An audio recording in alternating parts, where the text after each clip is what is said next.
Have you ever wondered where does Russia get its immense oil reserves from? Or what's it like to live in a Siberian district? Today you get to find out. Hello and welcome to 7 Facts. Khanty-Mansi Autonomous Okrug, or Yugra. Wow, that's a mouthful. That's the name of one of Russia's okrugs, one of the many federal subjects of the country. This okrug, or district, has a more complicated status, as it's a part of the larger Tyumen Oblast, while at the same time shares an equal status with all the other constituent entities of Russia. This okrug, like the others, was established to represent the so-called indigenous people of the north, in this case the Khanty and the Mansi people. Khanty-Mansi is a large district, almost as big as France, but with a population that doesn't even reach 1.7 million. Which means that, on average, you'll barely find 3 people per every square kilometer. Still, they're doing quite alright, as Khanty-Mansi seconds only Moscow in terms of the size of their economy. So what makes this place tick? What's their story? Well, keep watching to find out. Yugra, as this place is also called, is the historical homeland of the Ob-Ugric people, like the Khanty, the Mansi, Nenets or Seljuk people. If you're a culture freak like me, you'll notice that these are Ugric nations, which means that they are related to their distant cousins like the Finns, Estonians and Hungarians. Don't expect to find many similarities though. Both the languages, dialects and cultures have come to differ a lot during the millennia that passed since their separation. These people haven't had the chance to know any independence.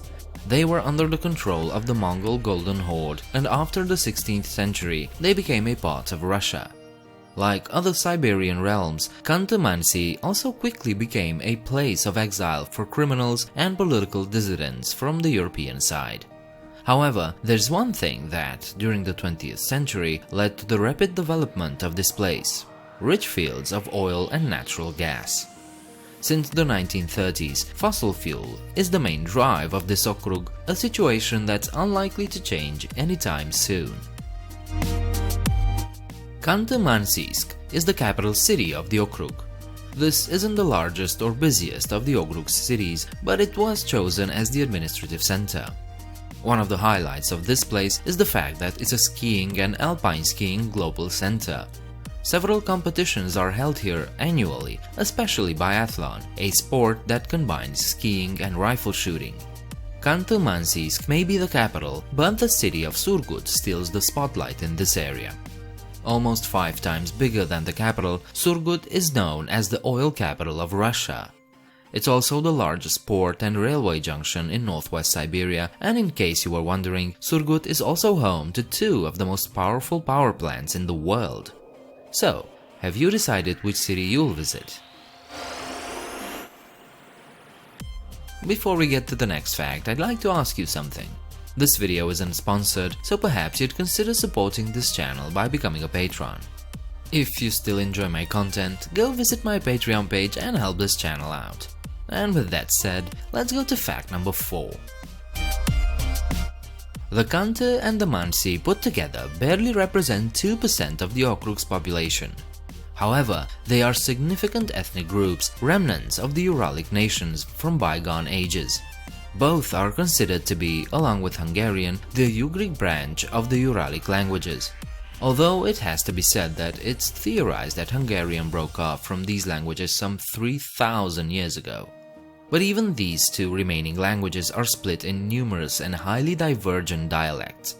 Although a small group today, the Khanty and the Mansi are among the oldest continuously existing ethnic groups, which is one of the reasons why they enjoy a certain degree of autonomy within Russia. Earlier in the video I mentioned that this place is one of the best standing Russian regions in terms of economy. That's largely owed to the massive gas and oil reserves that can be found here. 81% of the okrug's economy is based on fossil fuel production. Half of Russia's entire oil production comes from Khanty-Mansi, which means that about 6% of all the oil barrels in the world was extracted from here. Needless to say, if anything goes wrong here, the entire world economy will feel it. Obviously, this makes Khanty-Mansi a self-sufficient federal subject that doesn't need extra federal funds.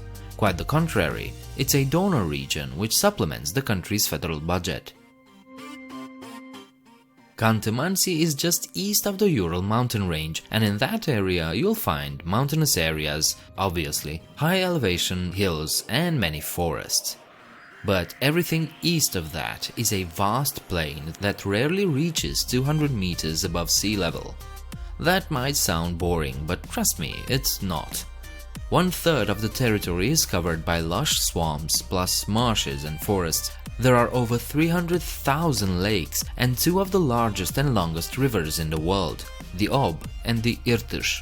Of course, if you want to visit, there's plenty to see, but keep in mind that you are in Siberia. Winters are long, snowy and cold, with frost below -30 degrees Celsius.